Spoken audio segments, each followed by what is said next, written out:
We have been working through a series of sermons and scriptures and themes that our young people will be exploring at church camp this summer at Pilgrim Pines and in other camps all across the country. This Peace Works theme has given us different words from different traditions, and today it brings us agape. You may have caught on quickly, agape is not a word from Greek translated as peace, but love. So why are we talking about love instead of peace for our Peace Works theme?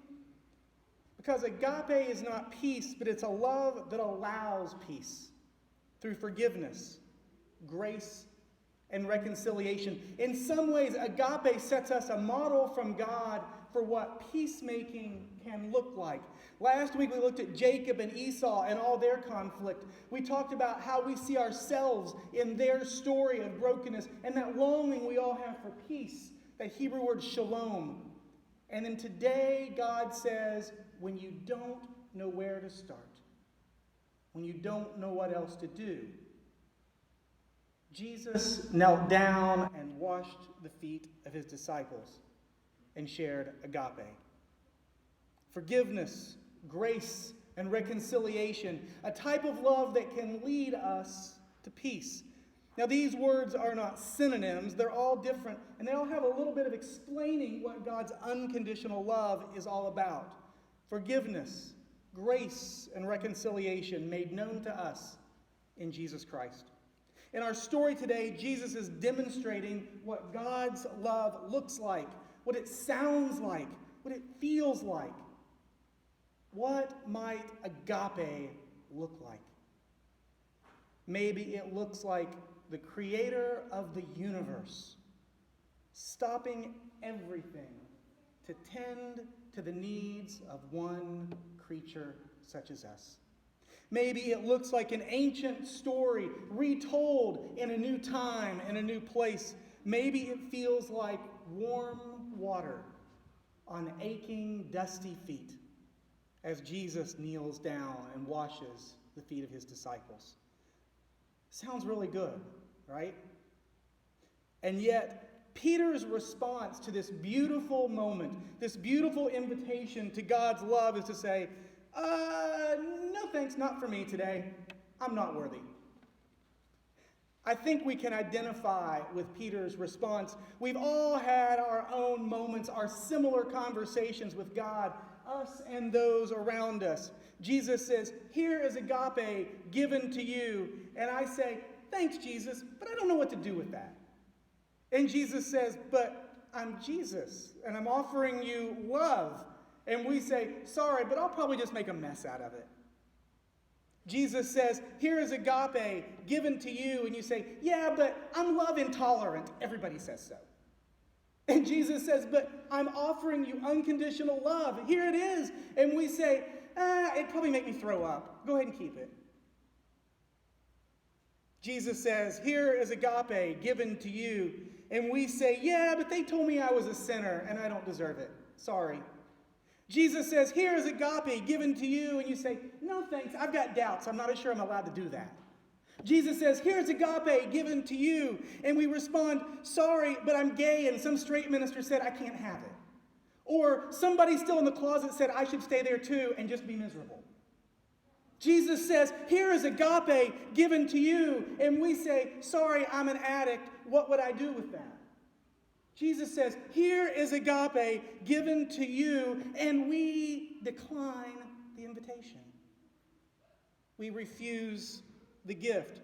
Jesus says, here is agape given to you. And somehow our fears, our insecurity, and cranky church people over the last couple thousand years somehow have more authority in whether we can accept love and grace than the word of Jesus. Here is agape, love given to you unconditionally, no strings attached. And even Peter says, no thanks, I'm not worthy. And to Peter and all of us, Jesus says, yeah, that's the ever-loving point. Who is? Who is worthy of unconditional love? And God's answer is, despite what we think, all of us. All of of us are given that gift of unconditional love. Based on the world's standards, we'll never think we measure up. Thank goodness God doesn't measure on the standards we made up, even the ones we tacked God's name onto. God simply loves unconditionally. Peter responds, "Sorry, Jesus, I can't take that." And Jesus says to him, "You have to. It's the ever-loving point, the agape point." Technically, Jesus says to him, "You can't receive love. You can't receive love? If you can't receive love in a loving community, how are you going to share love in a loving community?" To which Peter says, "Cover me then. Wash me all over. Let it cover me." It is vital that we have the capacity to receive acts of love. It is vital that we have the capacity to receive acts of love. For reconciliation is relational. We have to be able to share and receive. And so often we're willing to give love that we're not willing to receive in return. It's not because we don't care, but it's because we don't feel like we're worthy. For whatever reason, we have believed the naysayers. But we must learn to receive love. Such acts connect us. They remind us of the depth of God's love that we experience in community together. Love from God is different than the love between you and me, the love between people, between parents and families and children and friends. In Greek, there are different words for different types of love, but this one's powerful. Powerful beyond measure, agape. It's a love that comes from God that has no strings attached. Through his humility in washing the disciples' feet, we see the power of agape to reverse power. We see the power of agape to reverse power. We see the beauty of setting aside power to be vulnerable. Setting aside our power to be vulnerable. Jesus is Lord and teacher, he tells them, which is accurate. But what does he do with that power? He serves them. What does he do with the knowledge that those who will hurt him are in the room? He serves them. What does he do with the knowledge that there are those who are going to disappoint him, let him down, sit there and watch as everything unfolds? Those who are going to not do anything after the resurrection, confused and standing around, waiting on Pentecost to give them a sign. With all of that in Jesus' mind, he kneels down and he serves them. He kneels down and washes their feet. After apartheid in South Africa, the Truth and Reconciliation Commission tried to live out this concept that Jesus teaches. Archbishop Desmond Tutu and others led the effort to replace trials, tribunals, judgment, and sentencing with storytelling from native South Africans who experienced their villages being demolished, who experienced systematic racism that was an embarrassment worldwide. They replaced it with the storytelling of those who had been hurt and the truth-telling of those who had done it. Native South Africans sat in rooms with white government officials. One told the story of their pain and the other simply told the truth, admitted to what had happened, shared their role in it. This is probably an oversimplification of a very complicated process. But the concept at the core of it is agape, that God's love is bigger than our hurts. God's love is bigger than our brokenness. And in sharing peace and healing to fill the gaps where revenge and vengeance might have dwelt, they transformed things going forward. Those who had power lost it. Those who received the power set it aside. They set the power aside and they sought peace. It is a love that through reconciliation, forgiveness, and grace was allowing them to pave the way for peace. Can you imagine this in settings more common around us today? Imagine the image of some minister from a big megachurch kneeling down and asking a gay teenager to pray for them. Imagine a politician stopping and inviting a homeless person to have a cup of coffee with them, asking their opinion about economics and justice in our country from the homeless point of view. Imagine a teacher telling their class how much they had learned from them and maybe even giving them credit for research done on a project together.